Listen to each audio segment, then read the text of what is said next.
I've been warning about this for decades.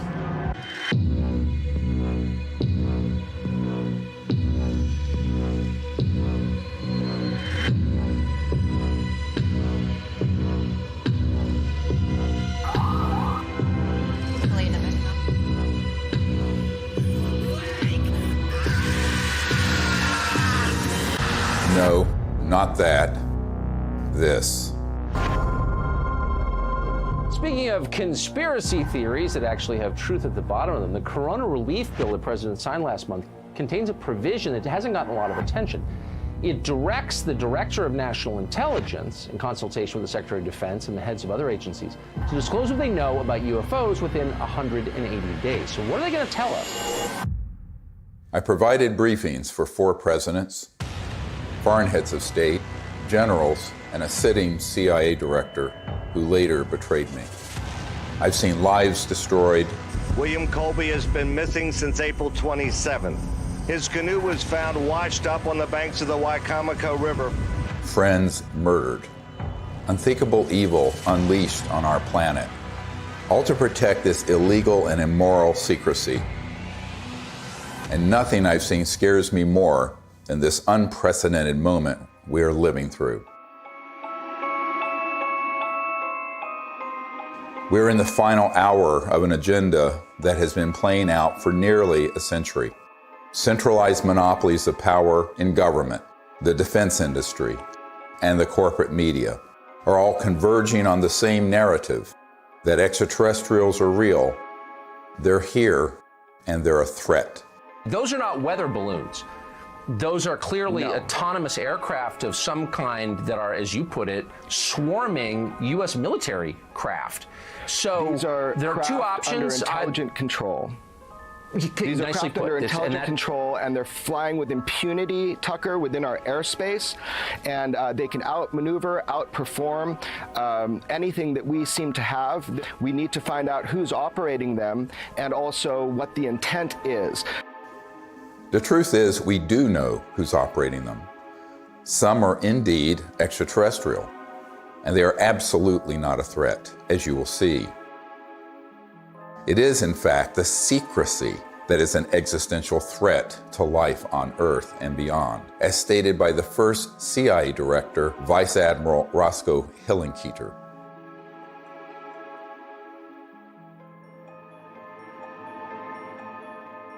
In 2020, I was asked to brief the President and Vice President on a situation that completely spiraled out of their control.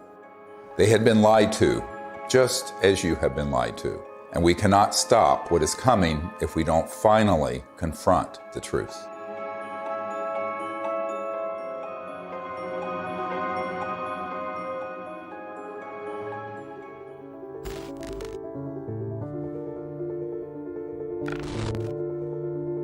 This may be one of the most important photographs ever taken. A dissection of an unknown humanoid from sometime in the 1920s.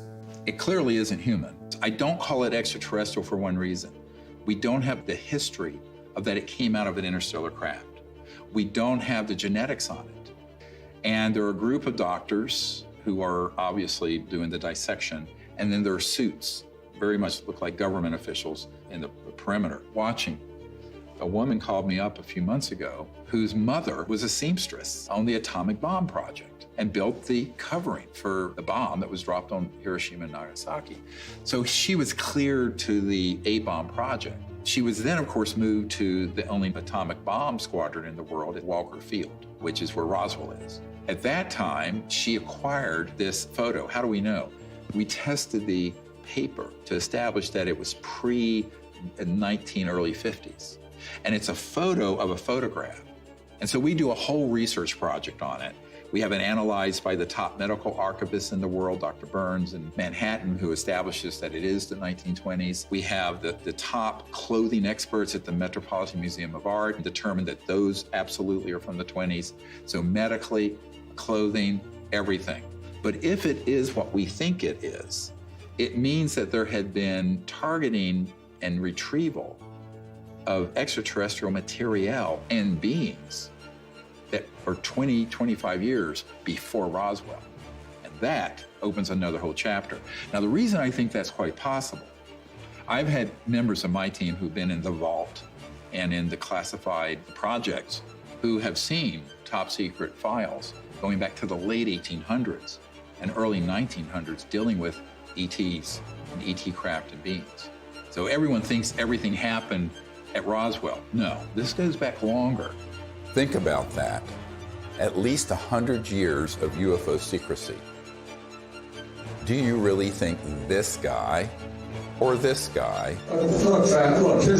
or God forbid, this guy, really have a grip on this issue? Excuse me, I didn't mean to fart out of my mouth. They don't. This is why heads of state from around the world come to me, a retired medical doctor, to get the truth about this phenomenon. And sadly, they don't have the power to do much about it once they know the truth. In 2001, I brought together 20 senior military, intelligence, and aerospace whistleblowers at the National Press Club in Washington, D.C., for a press conference that would change the world forever. The men and women who are on this stage and the some 350 additional military intelligence witnesses to the so-called UFO matter and extraterrestrial intelligence can prove and will prove that we are not alone. This marked the public debut of the Disclosure Project and the launch of the global disclosure movement to end UFO secrecy and disclose technologies that would end poverty, climate change, and the use of fossil fuels overnight and transform every aspect of life on Earth. One of the biggest bombshells at that 2001 press conference was the testimony of Carol Rosin, an aerospace executive who worked beside Wernher von Braun, the Nazi rocket scientist who came to America after World War II to work for NASA. Carol received his deathbed confession, a testimony so terrifying that we spent the last 20 years trying to warn about it. Now here was von Braun sitting at a desk when I first met him, explaining to me that he was told he only had 3 to 6 weeks to live, but that he was going to stay alive long enough to teach me what the real game is that's going on. And it started out when I was in the industry, the Russians were the threat. We had to build space-based weapons against the Russians. And then third world countries called nations of concern at that time. And then the asteroid threat, which I thought was kind of comical that we could just put weapons up there to shoot down or steer an asteroid. And then it leads to the last card. And then he would repeat to me over and over, and the last card, the last card, the last card would be the extraterrestrial threat. He explained to me that there was a moment when we were going to be told that the extraterrestrial beings, that their craft were a threat, and they were not. These craft that have come here are now not UFOs, they're identified flying objects, and we know that they have beings in them. And we have witnesses here who have told you that they can shut down our missile silos. They can stop a rocket going into space that's a test. We have witnesses here who have worked in the classified departments who have the courage to come forward here to support what Wernher von Braun told me back in 1974 to 77. At the end, I said, and it's all a lie. Well, it's still all a lie. The ultimate dream of the dialectical war machine, the military-industrial complex, is to have this war with a potential extraterrestrial civilization. It's their dream of all times. You know, you can roll into place all the kind of strictures of a national security state. You can spend literally trillions of dollars a year on massive military equipment, super high-tech equipment, et cetera. And so that it's logical that they would use that as an excuse. And we do know from repeated examples of it that the utilization of a false flag operation to initiate a war goes on over and over and over again. Our human family does that. The nation states do that. Hitler has done it. They dress up troops looking like some other neutral country they want to invade and have their own troops dress up like them and pretend they've assaulted somebody, and they rush in and attack that country. You know, it's gone on and on.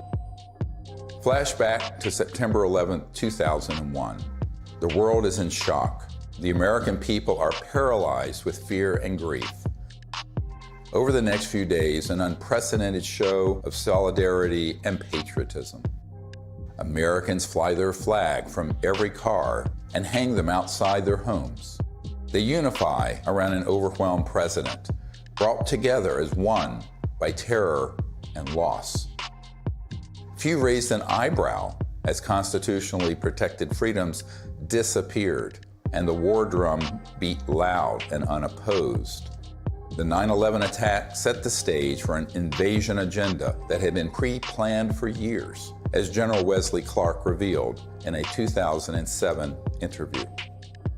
He said, I just got this down from upstairs, meaning the Secretary of Defense's office today, and he said, this is a memo that describes how we're going to take out 7 countries in 5 years, starting with Iraq and then Syria, Lebanon, Libya, Somalia, Sudan, and finishing off Iran.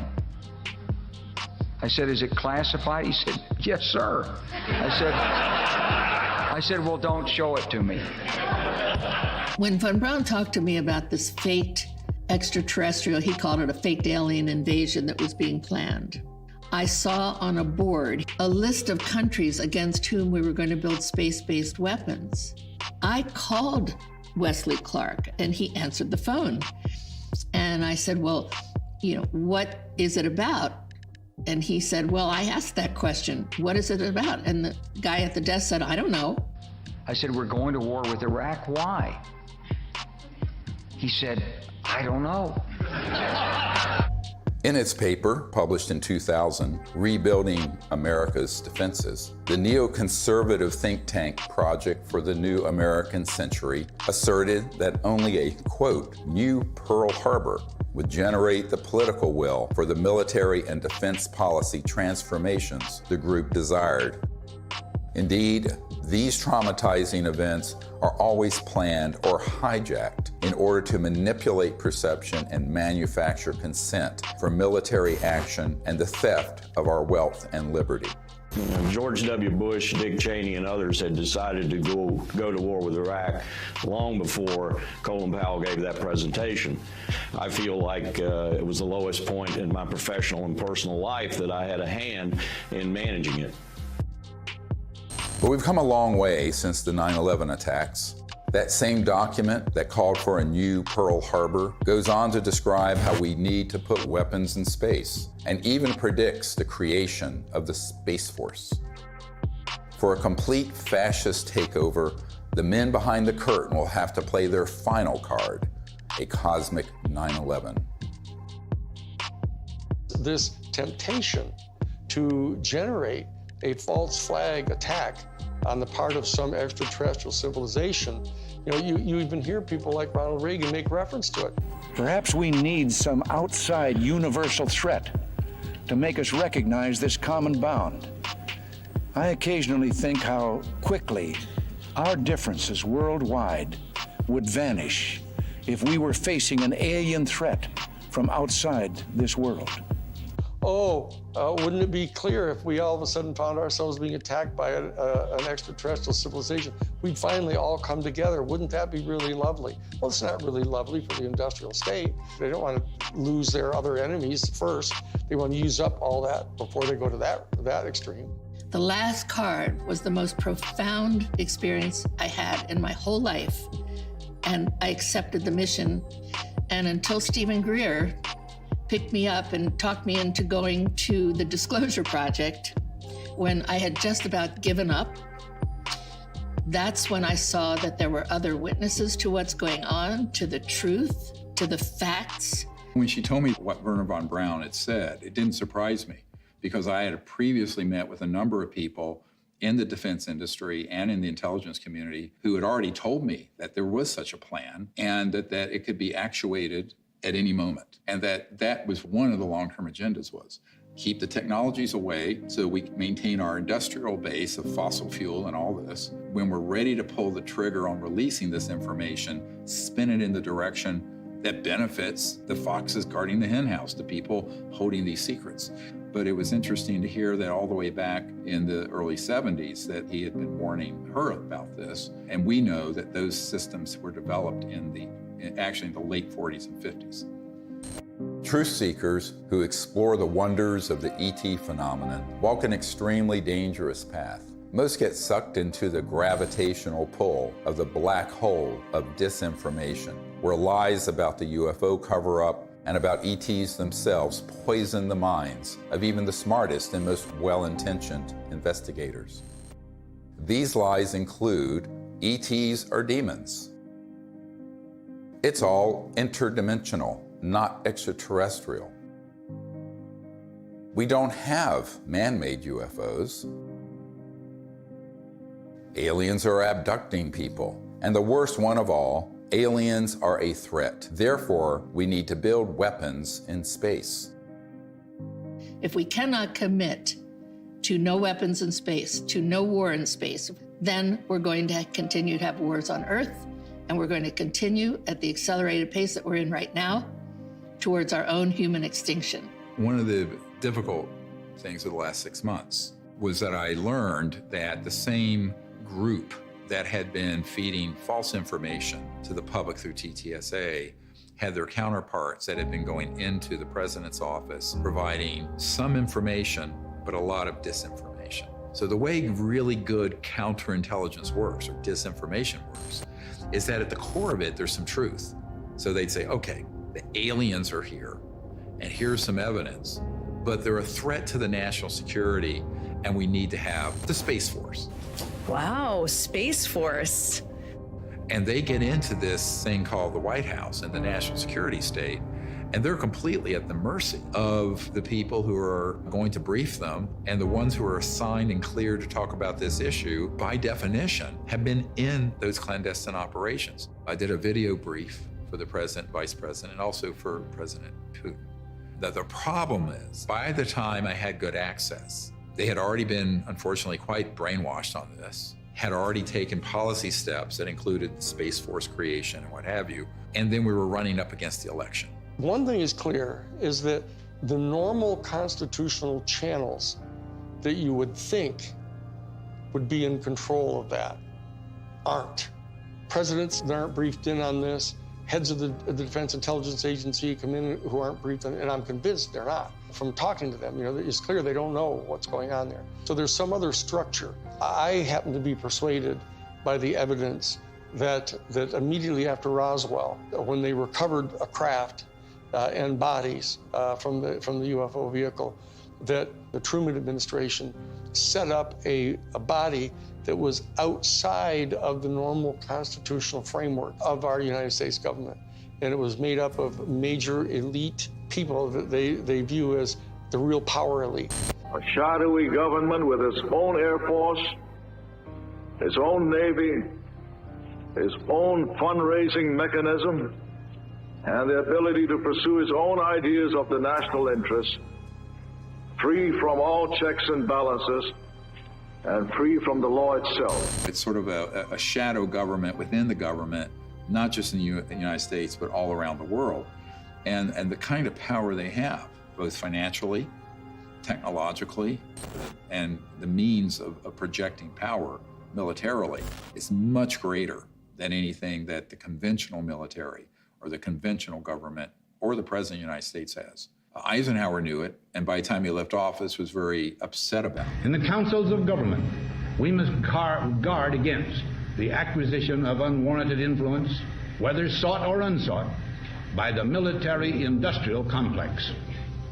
The ETs actually had reached out to Eisenhower near what's now Edwards Air Force Base, Muroc, and really wanted us to stop disrupting the fabric of the universe with these nuclear weapons and advance in a positive way into space and become part of an interplanetary family, which would have been wonderful for humanity, wonderful for the cosmos. But the people who make a lot of money from war and a lot of control of the populace through fear did not want that.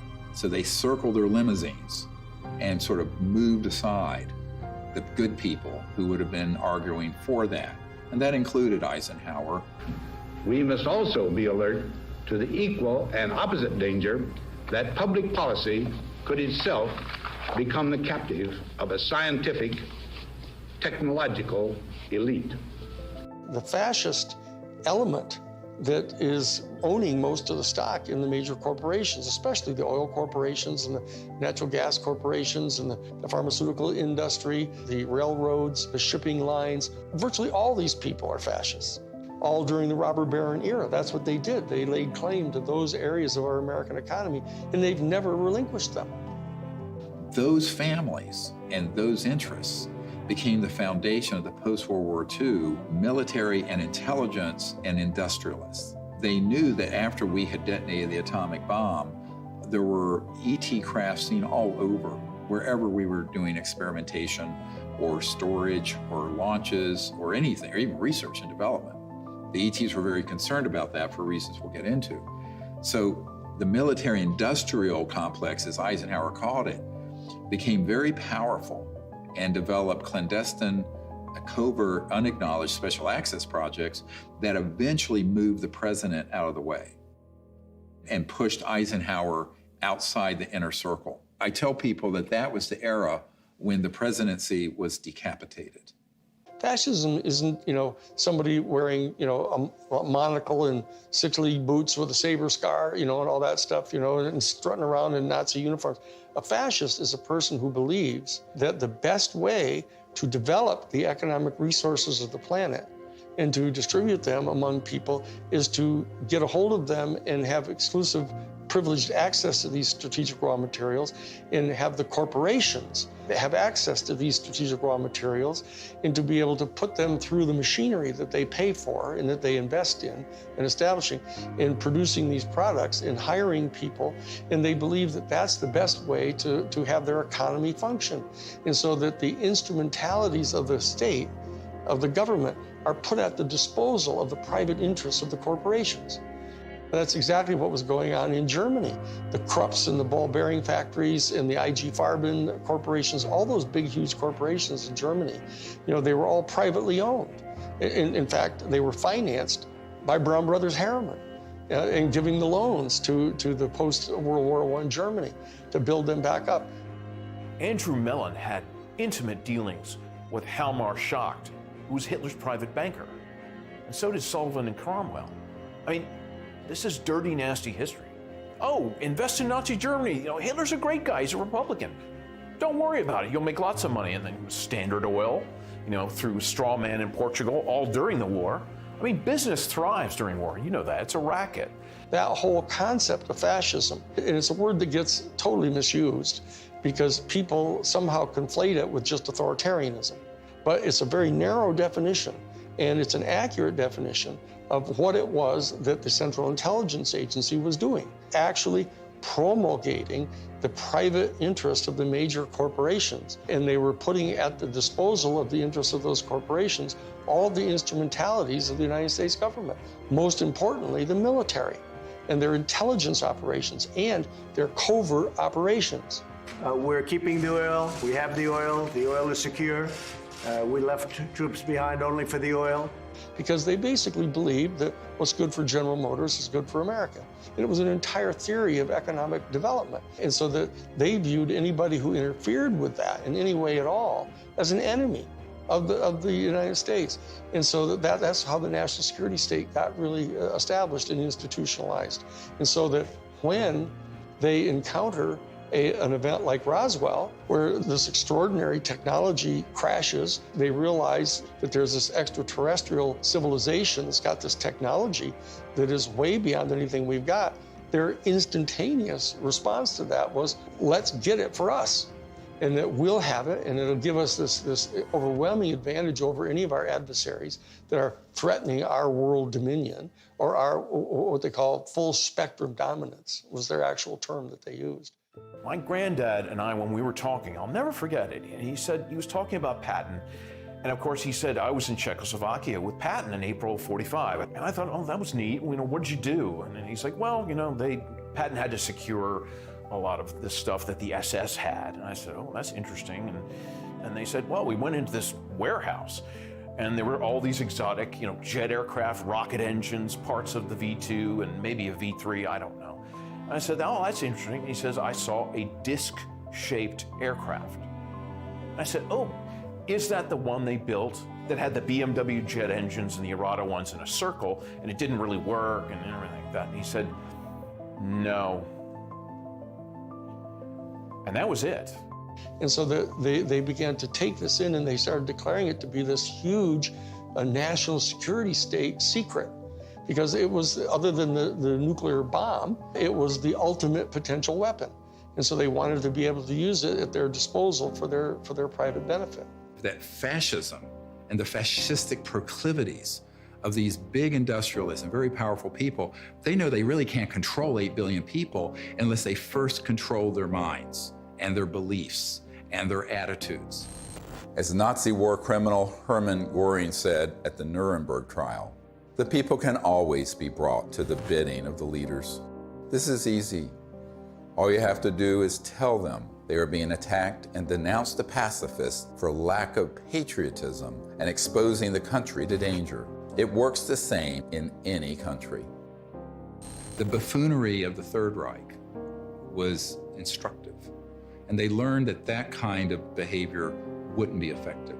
So they went subterranean. They went covert. People don't understand. We won the battle of World War II. We did not win that war.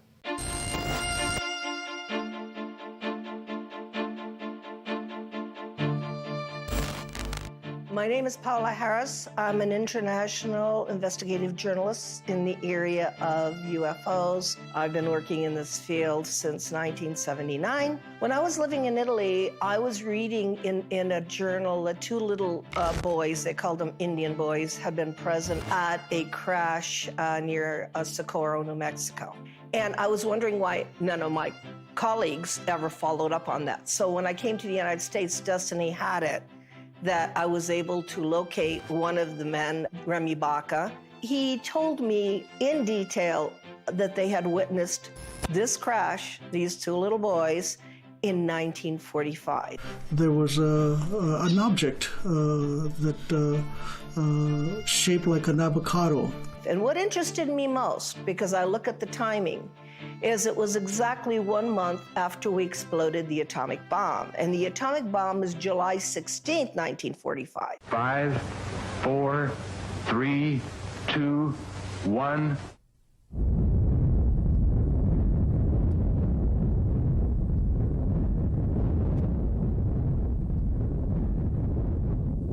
And they actually went up to the crash site and saw 3 beings. They were tall and thin, they had long arms. They had said they looked like a standing fire ants. One of the witnesses said he thought they were hurt because they were screaming, and the witness was 9 years old, so he wanted to go in and help them. I had these feelings that were being projected from them to me through my mind. I could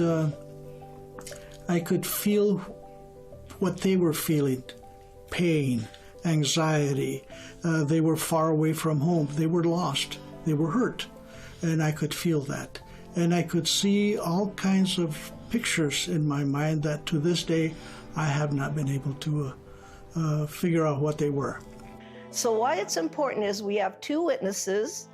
It happened August 16th, 1945. And from that area, about 13 miles away, we had exploded the atomic bomb. So I thought, well, let me go there. And for 5 years, I investigated this case and realized that whatever happened 1 month later was a statement to the planet. It was a statement about our going into the nuclear age. And it was a statement that meant, wake up, because whatever you guys did 1 month before is going to affect you for the rest of the planetary life. Assuming that they've always been there, but what caused this great interest in us, this large incursion after 47?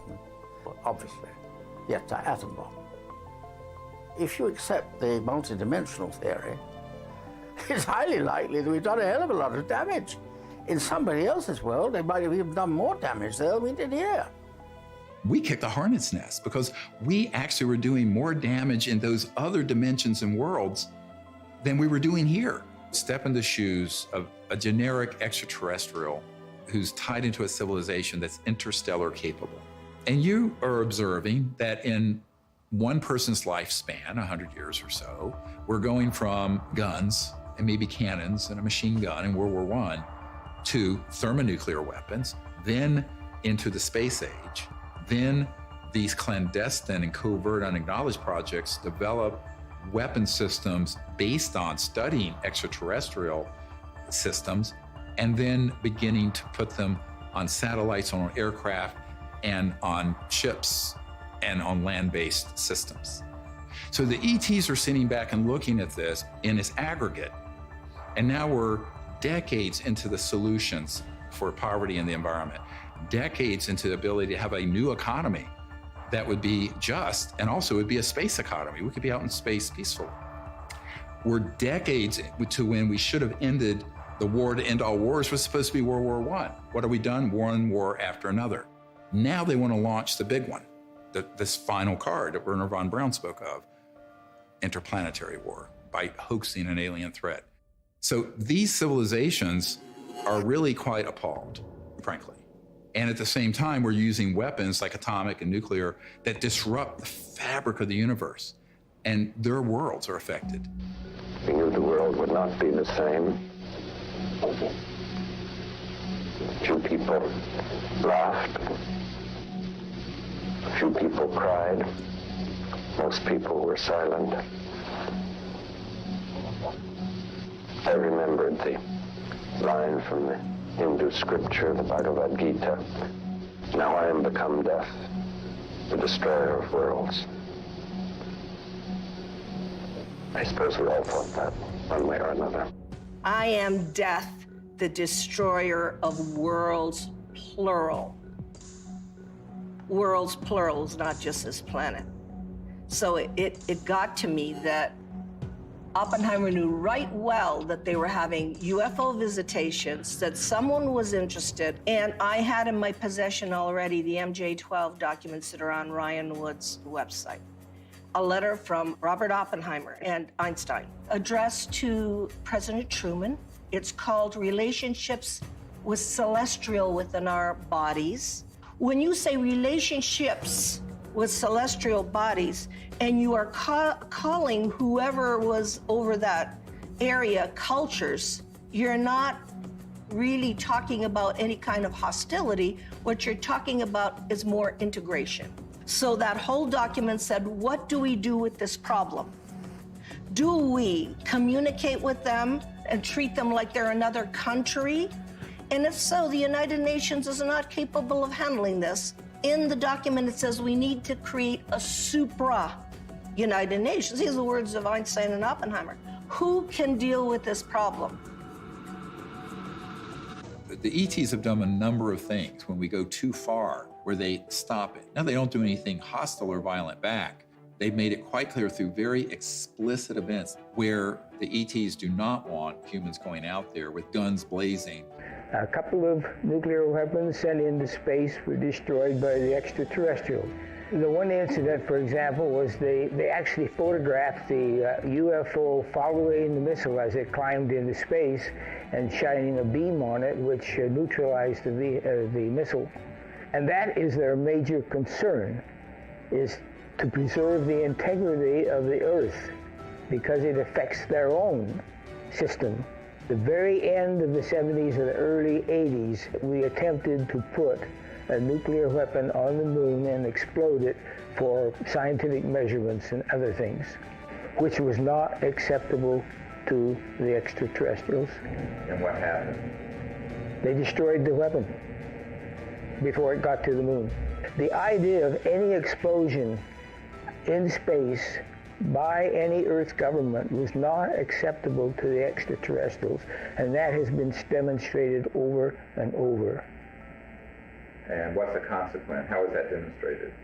By the destruction of any nuclear weapons sent into space.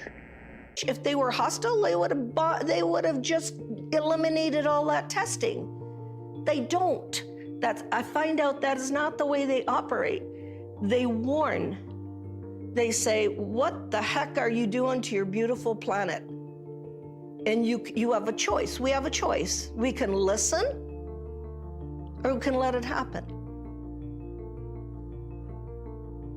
If people are watching the media right now, they're not hearing about the peaceful extraterrestrial craft. What they're seeing are released, supposedly leaked documents, leaked videos, much of which is not even true. They're not real. It's faked right there.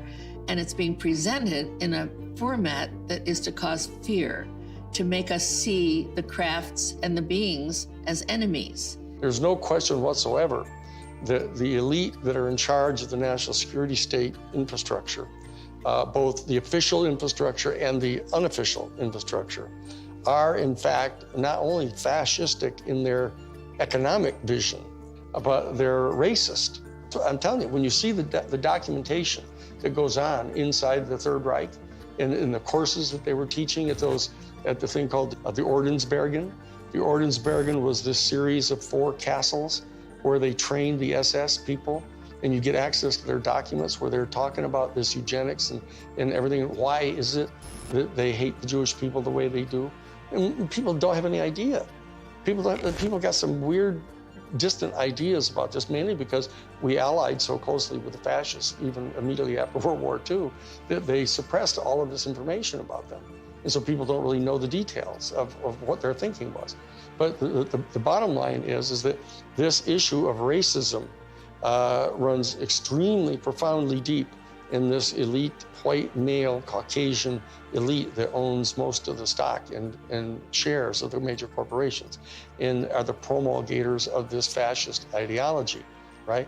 And these are the people that were put in charge of the UFO program right from the beginning. Many people who would consider themselves New Age and into all this stuff fall into these camps of, well, there are the good aliens and the bad aliens. And the good aliens almost always look like someone from Norway. And the bad ones have different features or maybe darker. I'm going, this is racism. You just call it out what it is. This is absolutely racism extrapolated into an interspecies level. Not just racism, but speciesism, which is even deeper. We have to try to overcome this. We have to train ourselves. They're hoping that we as humans evolve out of this mindset of ingrained racist tribalism and not go down the path that these covert interests want us to do and extrapolate into space, push out into space the racist world we've had. I call it exo-racism. Justification for war or genocide always begins with dehumanization of the enemy. For example, as part of their anti-Semitic propaganda campaign, the Nazis revived the centuries-old blood libel, the allegation that Jews murder non-Jews, especially Christian children, in order to obtain blood for the Passover or other rituals, in order to lay the foundation for a false flag alien threat. The national security state has engaged in a similar propaganda campaign for decades, a cosmic blood libel. The national security state apparatus and their media allies have been flogging that particular theory that these extraterrestrial civilizations are all here to eat us or to take over our planet and rape our women. There's a whole scenario that's always gone on the part of authoritarian warrior states. About the ultimate other, the Hun. 95% of all of the movies that have ever been made about extraterrestrial life have portrayed them as hostile and dangerous to us, and it sells in that way. I don't know why people watch those movies. But on the other hand, I don't know why people watch cage fighting either. When Unacknowledged went viral and got hundreds of millions of people to see it, within months, they stood up the TTSA with Luis Elizondo, who is a famous disinformation operative in the Pentagon, at least amongst intelligence officials that I've met with, and others who are well-known disinformation figures within the UFO subject. That began the whole process of trying to pull the narrative back to, gee, we don't know what these are, but here's the evidence that we're, quote, leaking, which wasn't a leak, it was a controlled release. And then they hit the button, so the mainstream media that will take dictation from the intelligence community begins to cover it in the New York Times and CNN and every network around the world. Whereas the Disclosure Project has 100 times more direct military witnesses and better evidence. And they wouldn't touch it because it doesn't have the threat narrative attached. It doesn't have the agenda attached. The UFO threat is being exposed by this former Defense Department official. There are unidentified vehicles violating U.S. airspace with unknown intentions and extraordinary capabilities being encountered by U.S. military personnel. We don't know where they're from. Chris Mellon, descendant of one of America's most influential families, oversaw the budgets for some of the military's most top-secret weapons programs. I think there's a reason they picked a Mellon. This is a tradition in our family. You know, as you said, the Mellons were the first family of intelligence that will go along with, you know, we need to do this for the good of the country. You know, yes, you gotta lie and do whatever you have to do, but, you know, this is what we need to do. And they'll just do it. I mean, I'm not gonna, you know, stay silent when members of my family lie to the American people. I won't do that. It's one thing for my dad, you know, in the old days, to get up there and do some mild fibs about, you know, highways. This is not. You're messing around with the survival capability of the human race. Correct. I mean, that's not an overstatement. Right. This is deadly serious. It's not funny. I know from direct conversations with Lou and with Chris that they know that the major military authorities with whom they've had very close communications realize that if in fact the extraterrestrials were hostile in their intent toward us, they could have done anything they want to do. They can come and go at their pleasure. And so that in that regard, they do not constitute a clear and present danger to our national security. But they also know that they're in the habit of getting their funding for all of their entire organizations, et cetera, by flogging a threat. And so that they're inclined to do that because the simple fact is they don't trust the people in Congress.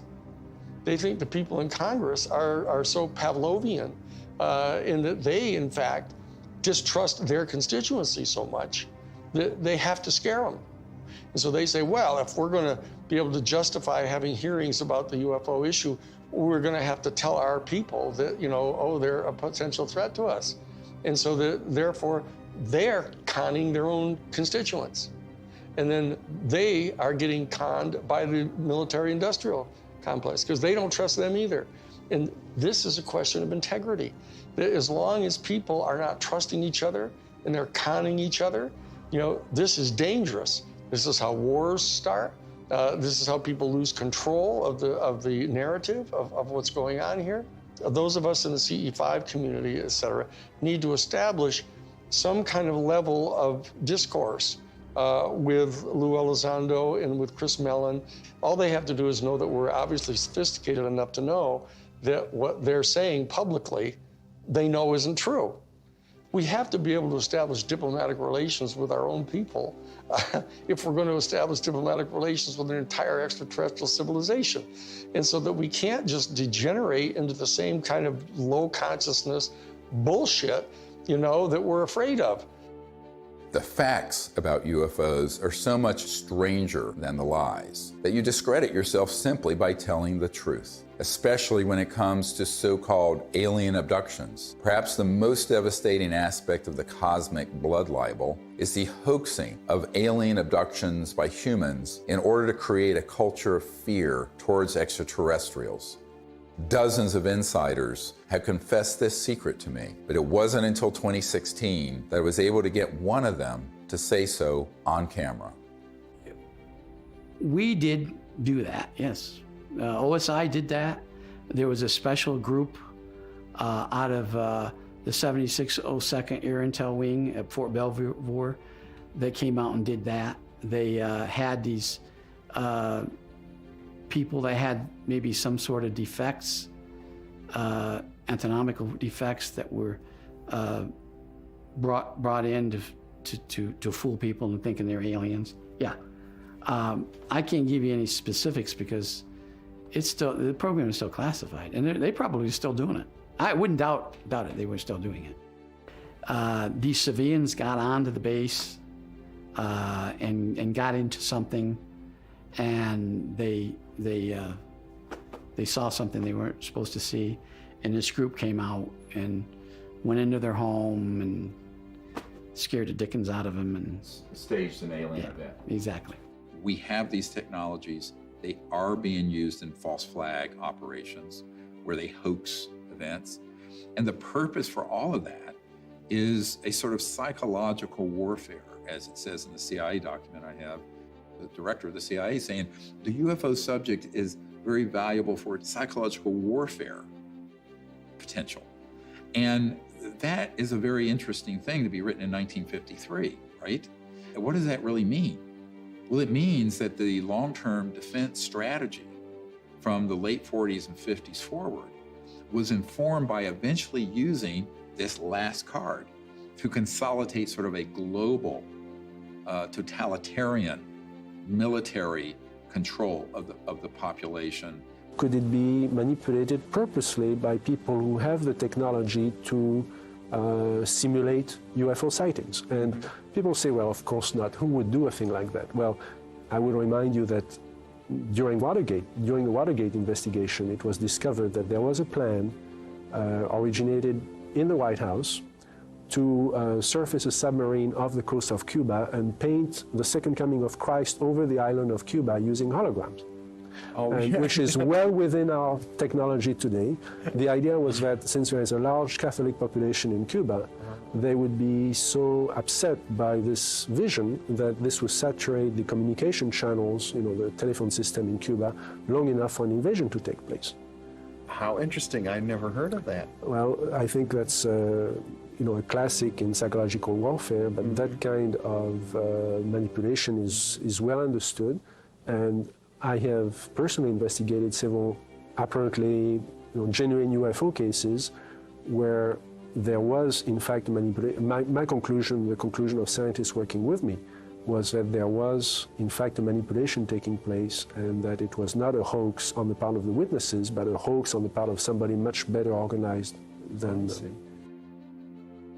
In Vallee's book, Forbidden Science 4, he describes a smoking gun document that confirms what Doty said.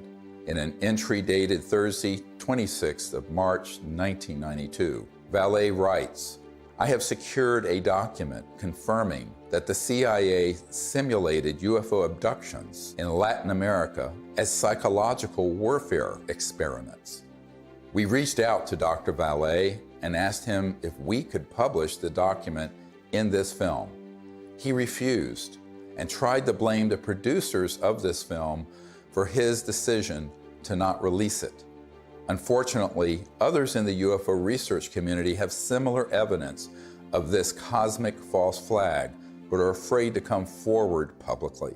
This lack of courage or integrity, or both, is precisely why the secrecy persists." I also asked Richard Doty about the last card scenario, using the military lingo for false flag, deceptive INW, which stands for Deceptive Indications and Warnings. Have you been exposed, or did you come across in your career and your network the false INW or the Deceptive Indication and Warnings projects related to this? Yes. And what did you find out about those? That's pretty hush. I don't think I should talk about that. Yeah. I mean, that's what when I briefed the head of the Defense Intelligence Agency, that was the main subject. That is, that's very sensitive. Yeah, it's very sensitive. Yeah. Extremely. Yeah. So we'll just pass that question on.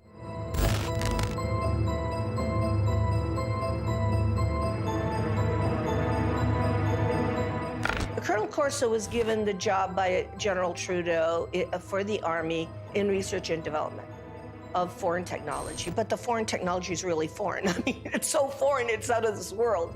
And he explained to me that he had something called the nut file, of which he had fiber optics, high tenacity fibers. He named the things physically that he had there. He knew they came from extraterrestrial crashes or extraterrestrial materials they had recovered. And it was his job to take them to big companies to be back engineered. Now, in Colonel Corso's time, it was 1960, but this had been done way before 1960.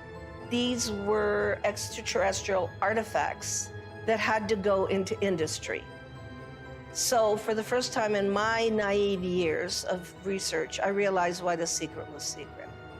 I always thought it was about, everybody would panic and the religions would fall. And I had no idea this was going on. And ever since my association with Colonel Philip Corso, I realized what this is about.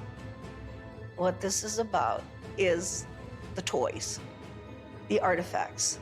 And it's really about the industry. It is not about whether people would be scared or whatever. I think that the younger population and people that have studied this know that there is no danger. I mean, if they're not going to bomb you during the time you're doing the H-bomb tests in the Pacific, I don't think they're going to decide to come out of nowhere and bomb everybody or to have an invasion.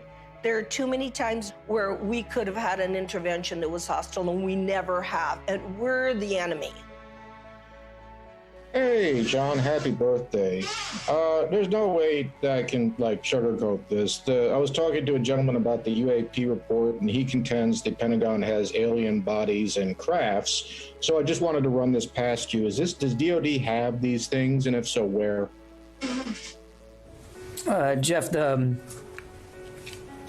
UAP task force is really designed to take a look at these unexplained aerial phenomena, try to help us get a better understanding of them. Again, I'm not going to get ahead of the report that the DNI will submit, that we are helping, obviously, and providing input to, and I think I'll just leave it at that, Jeff.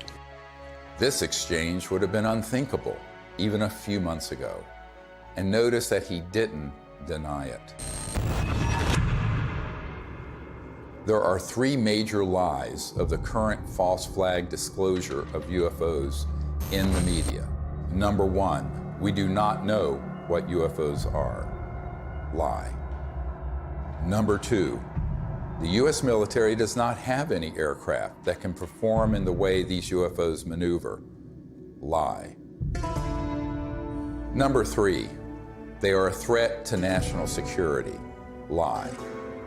The only threat to national security and world peace is the unacknowledged projects using man-made UFOs and other technologies to hoax alien events, period.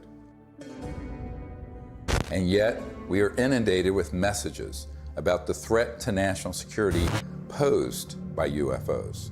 We take all incursions into our operating spaces seriously.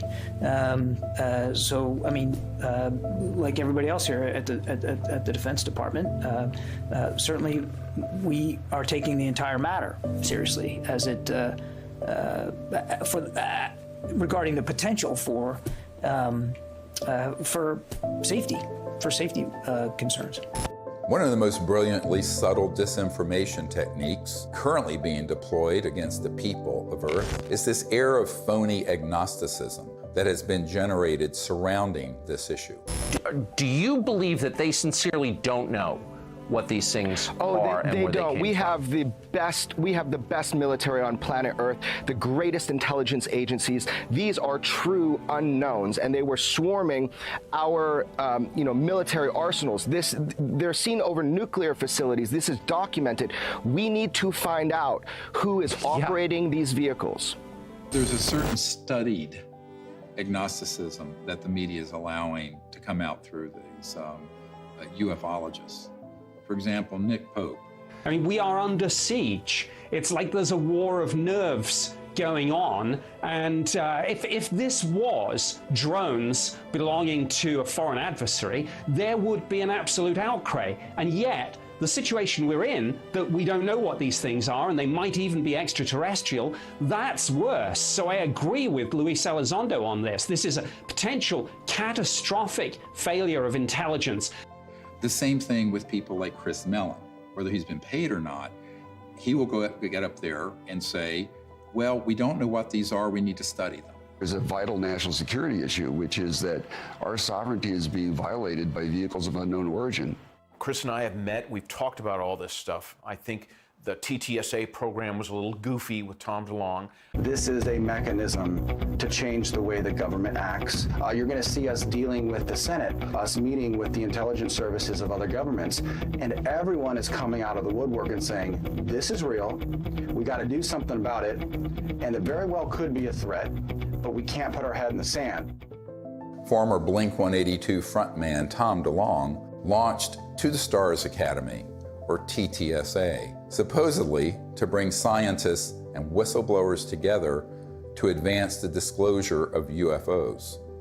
In reality, this was a thinly veiled front group for the Defense Intelligence Agency, staffed with notorious spooks like Jim Semivan, the former head of covert operations domestic for the CIA. All of a sudden, the same media outlets that historically ridiculed this subject started fawning over DeLonge and his entourage of disinformation agents, and always with the specter of an alien threat. Hal Puthoff was soliciting me for funds for his quantum communication thing, which I think the Navy has had for 30 years. So there's a lot of disconnects going on. And of course, they've left that TTSA program, and I don't blame them. I think it was a shit show. And some type of CIA, quasi-psyop, something. And I don't think anybody was really excited about it. And when they say, this is a mystery we need to solve, that is not true. As you and I know, the US military, especially the Navy, has reams of information on every shape of craft, where it's from, who's driving it, what they're up to, Forget it. It's just been going on for 70 years. The military-industrial complex is not stupid. Neither are the branches of the military. They know exactly what's going on. I think Chris means well. I really do. I don't think he's one of these guys, that's going around here, I'm going to fool the public and get paid for it. He doesn't need the money. I don't need money. We don't need fame or money. That's the last thing a melon wants. I'm telling you. And of course, TTSA even had a Lockheed Martin Skunk Works engineer who said, we need more money to study this because we don't know how these operate. In 1984, I got my chance to go to the Skunk Works. I'm working on things that defy imagination. Meanwhile, we published a letter that was written to Ben Rich, the head of the Lockheed Skunk Works. And the person writing was a friend of Ben Rich and said, are these UFOs ours or extraterrestrial? And Ben Rich writes back, they're both. He acknowledges that they are both extraterrestrial and ours. Now, this is not some ufologist. This is the head of the Lockheed Skunk Works, the premier aerospace engineering entity arguably in the world. Another man exchanging letters with Ben Rich was military aerospace historian James Goodall, who was Rich's pen pal and confidant for 25 years. I met Mr. Goodall in April of 2021 at the 20th anniversary of the Disclosure Project, which we celebrated in Scottsdale, Arizona. He was dying of esophageal cancer. This is the mid-90s. He'd already retired from Lockheed. And I tracked him down. He was at USC Medical Center near the end of his life. And we were talking about John Andrews and some other stuff, and we started talking about UFOs. And he said, Jim, we have things out in the desert that's 50 years beyond what you, and he was talking directly to me, beyond what you can imagine. And if you've seen movies like Star Trek or Star Wars, we've been there, done that, or decided it wasn't worth the effort. I said, Ben, you want to expand upon that? And typical Ben response was, no. The first time I realized that some of these vehicles were actually man-made was when I met aerospace illustrator Mark McCandlish, who testified at the Disclosure Project press conference about a highly classified air show at Norton Air Force Base, where reverse-engineered flying saucers were unveiled for those with a, quote, need to know. A male staff member in Congressman Brown's office not only confirmed the exhibit, but the fact that there were 3 discs at that exhibit. These discs were hovering off the floor without any visible means of support. They were referred to as alien reproduction vehicles, also nicknamed the flux liner because they used high voltage electricity. This is a diagram that I made based on a sketch that Brad Sorensen did for me in rough form shortly after he had his sighting, and subsequently cleaned that drawing up and made it much more accurate. And that's the drawing that Dr. Greer is holding there now. Later on, I obtained photographs that were taken in 1967 by a military pilot, Harvey Williams, flying a C-47 for the Air Force at 12,000 feet, approximately 25 miles southwest of Provo, Utah.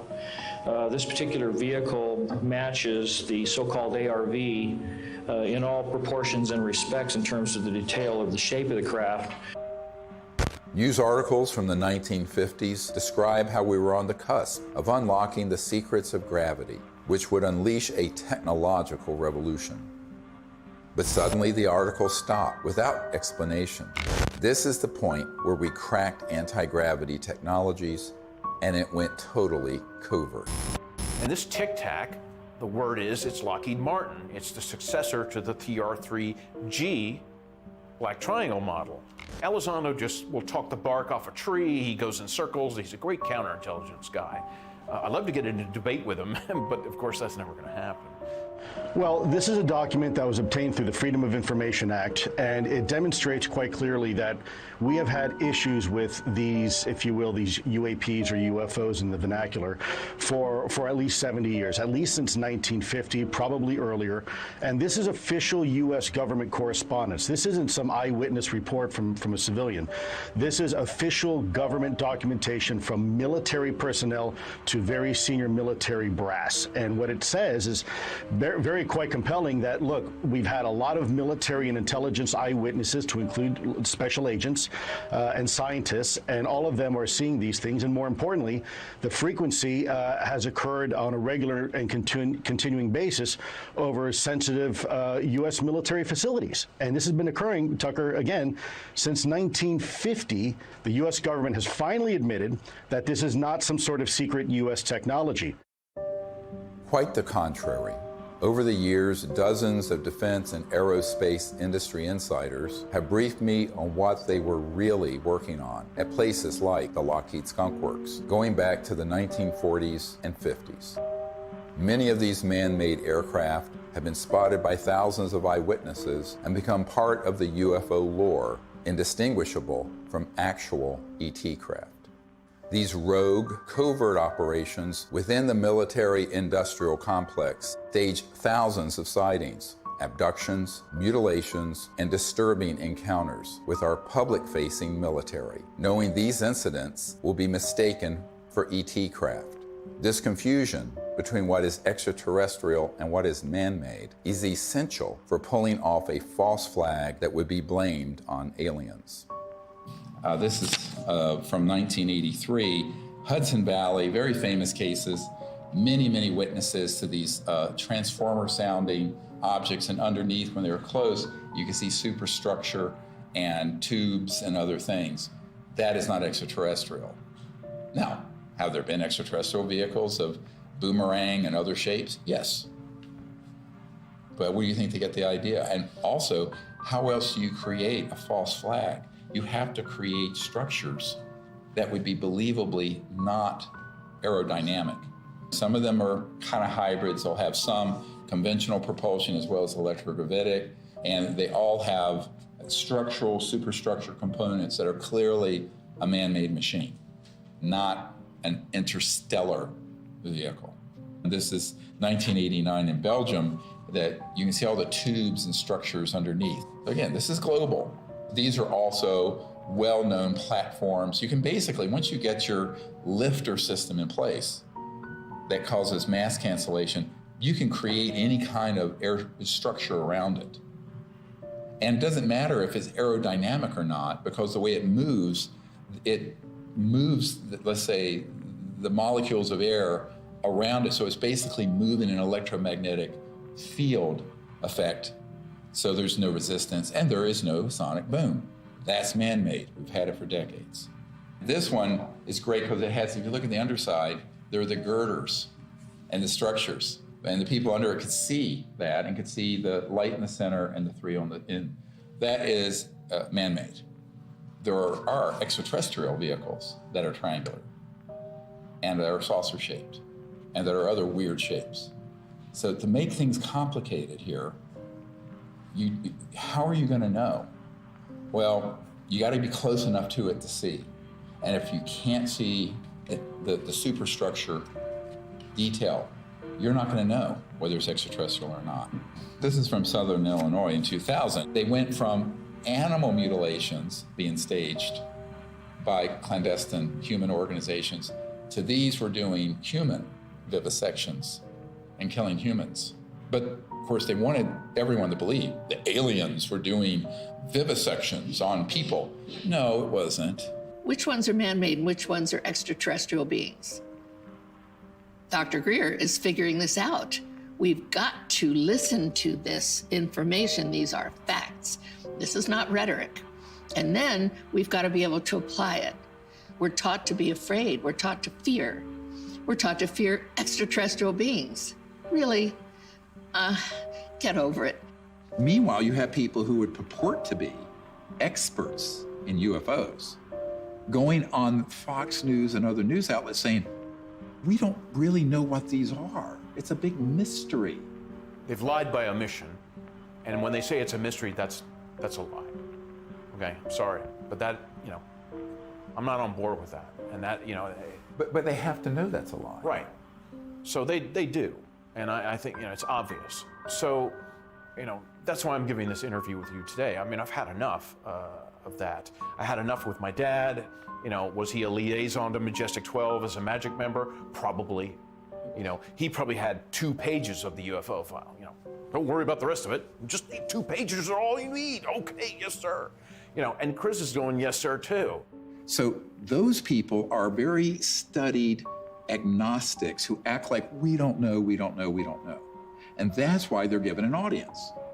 If they were actually to say, here's what they are, here's what they're doing, which is what a truthful disclosure would be, they would be banned off those networks. I don't think I've ever spoken to anyone who has seen more reports, paperwork, photographs, interviews as you on this topic. Has there ever been a confirmed extraterrestrial ship? We'd have to say no. We'd have to say what's confirmed is that we don't know what this, let's call it a ship or an object. We don't know what it is. We can just say what it isn't. Right. And you can ask yourself, well then what, and of course what we call the extraterrestrial hypothesis is a valid one. I mean, maybe it is from some other place in the universe. In the axis of disinformation, Leslie Kean is the original shameless opportunist of ufology. Over 2 decades ago, Leslie embedded herself in the planning and execution of the Disclosure Project and then betrayed our trust by hijacking our top secret witnesses and case studies and repackaging them. Most people don't realize that on the day of the Disclosure Project press conference, intelligence agencies jammed our signal leaving the National Press Club building for the first hour. Leslie was there and she knew that we had revealed too much. She adopted this fake agnosticism so that every door to mainstream media outlets would be open for her. Anything that can operate in impunity within our airspace, within restricted airspace, that can have near misses with our Navy pilots, it has to be considered a potential threat. Anything that's in the skies that we don't know what it is, and it's demonstrating incredible capabilities. The only way the Department of Defense is going to deal with it is to see it as a potential threat. Anything that enters an airspace that's not supposed to be there is a threat. After receiving classified briefings on UAPs, Senator Marco Rubio called for a detailed analysis. This past December, while he was still head of the Intelligence Committee, he he asked the Director of National Intelligence and the Pentagon to present Congress an unclassified report by next month. We've gone this way before. There have been many initiatives. Gerald Ford, when he was congressman, held hearings, went nowhere. The whole window dressing of Project Blue Book, and then that was just really a publicity stunt by the Air Force. And most recently, the $22 million that the Pentagon spent on this Bigelow aerospace study. I had a Zoom meeting this summer with General Herbert, the chief advisor to Senator Harry Reid, and they authorized this funding. After spending $110 million, maybe more than that, because it was a 6-year-long program, where's the beef? What's the results? That money went to Robert Bigelow, who was in Nevada. And he's a buddy of Harry Reid's, right? Right, who was chair of that committee. UFO proponent, exactly. Thinks they've definitely come here many times. Right, so, you've spent $100+ million gathering information, and what did you do with it, outside of, collecting a couple of videos? The people in that circle around Mr. Bigelow and Bigelow Aerospace were all operatives of these unacknowledged special access projects. They made sure that those $22 million were the equivalent of opening a toilet lid, putting the money in and flushing it. And so what General Herbert said to me is that even in the meetings in the Senate classified SCIF, Secure Communication Information Facility in the Senate, all they got was like a 40,000-foot view. He was an Army pilot. And no detail, no nothing. And I said, yes, that is what was done, and was done on purpose. And so there was a pretty sizable budget for this program. What did they find? Well, I mean, basically what they did with that budget is a lot of different research to try to document what was going on, to try to understand the physics behind how the objects, move around, and then to just keep records of what they were observing. But they haven't been able to find what they are, where they're from, or anything like that. And I said, do you feel they were holding back? He says, oh yeah, a lot. And we were very angry about it. Ultimately, the reason that $22 million grant wasn't renewed is that he and others realized they were being zoomed. They were being deceived and getting nothing out of it. It remains to be seen if they get anything out of this mandatory Director of National Intelligence and Office of Naval Intelligence report that's going to go to the Congress. I think that the more information that's in it, it could be even more dangerous than nothing, because I think they will cherry pick cases that they will spin as evidence of a national security threat. And that's what's been ramping up in the media. So my concern is we need to get ahead of that curve and release to the public this information with the evidence and everything we're presenting, so that people at least ask the critical question. Is that report full and accurate? And is it even the truth? I think we need a lot of skepticism. If it's coming out of the US government or any other government and the mainstream media, until proven otherwise, it is cherry-picked information and someone has an agenda because they've hit the button, the go button with the mainstream media to cover it in a very specific way that does not redound to the benefit of the human race. Von Braun gave me the idea that we should have a bill in the Congress and it should have a matching treaty. Well, we did for a while, but in the Congress it didn't work, not in this country. So I went international, and international is where I found some intelligent life that was really willing to create an agreement, a treaty, to prevent the placement of weapons in outer space. Да, наверняка инопланетяне в той или иной форме и том или ином образе присутствуют на планете Земля, потому что из миллиардов галактик по теории даже вероятности не может организованная разумная жизнь существовать только на планете Земля. Но пока инопланетяне своим присутствием не нанесли никакого ущерба землянам, инфраструктуре и вообще живым организмам на Земле. Поэтому говорить о том, что есть инопланетная угроза, это, наверное, не соответствует реальности.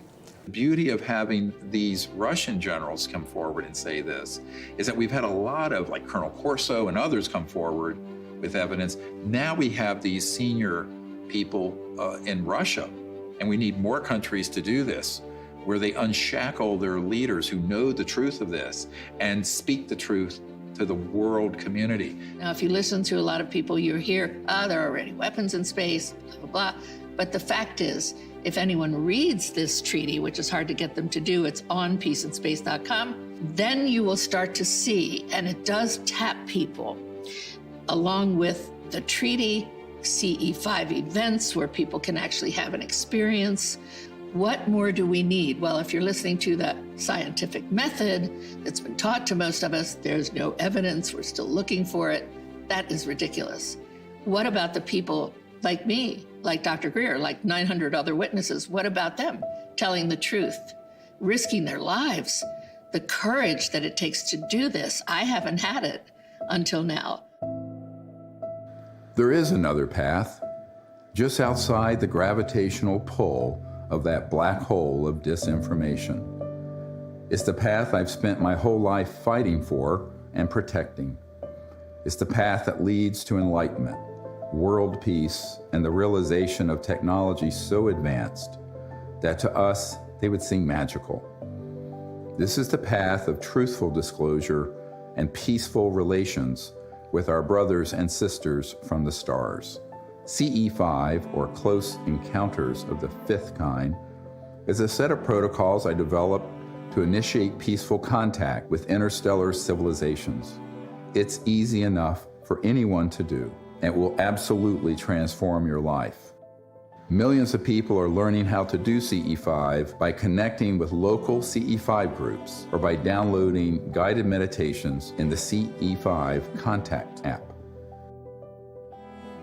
Doing that in the context of meriting citizenship in a galactic civilization is a very meaningful meme. To say, look, we need to work on ourselves. We need to elevate our consciousness. We need to hearken to the higher angels of our own nature, etc. That's all a dynamic that we do have control over. That's why I think the CE5 thing is so important, because that's the best way to get data, not to be speculating, from our own political ideology about what they might be like. We really have to have direct communication with these beings. The more, the better. That dual role of elevating our own consciousness and rising to the highest levels of the angels of our own human nature on the one hand, and reaching out to establish communion and contact with the extraterrestrial beings themselves are the two pathways that we have. And in dealing with the national security state, we just have to take whatever steps we can in the legislative realm to impose treaties to keep us from doing things like militarizing space and developing space weapons and all that kind of stuff. That's another third leg of this stool that we have to really do to exercise whatever kind of control we can have over the political realm. And that, I think, is the only way we're going to have not just world peace. World peace should have happened at the end of World War I. We have to have universal peace. At this point, world peace is too late. We're already in an interstellar moment. We're already in a cosmic time. So we have to have universal peace. And universal peace comes from both our external policies and behaviors and from within, the great peace within, the state of universal consciousness. As we wrap up this film, we are seeing the threat narrative intensify by the day. Language like, "We need to stop trying to contact aliens," seems to confirm my long-held suspicion that CE5 would be blamed for a staged alien attack. Do not believe this lie. This isn't entertainment. This is our survival. I saw that Dr. Greer would never stop doing this until he took his last breath, and that he needed help with this. This is not about us. It's not about fame, fortune, money. There's no money anyway in all this. It's about finding a group of people that have the same vision, but the most beautiful vision he has. And I've attended so many CE5s, is that he has found a way, a non-hostile way, to communicate with who's ever out there, because whoever's out there is depending on him to change this situation. So that, for me, is the most important. The CE5 protocols that everybody can do is going to make a darn difference. So for me, the Disclosure Project is a miracle. And it hasn't been easy. It has not been easy. Can I give you a hug? I love you. You just keep going. We're here. You just keep going, okay? I'll never leave you, so you just keep going. Do what you do. And do what you do the best, because if we don't do it, nobody's gonna do it. Do you understand that? Okay.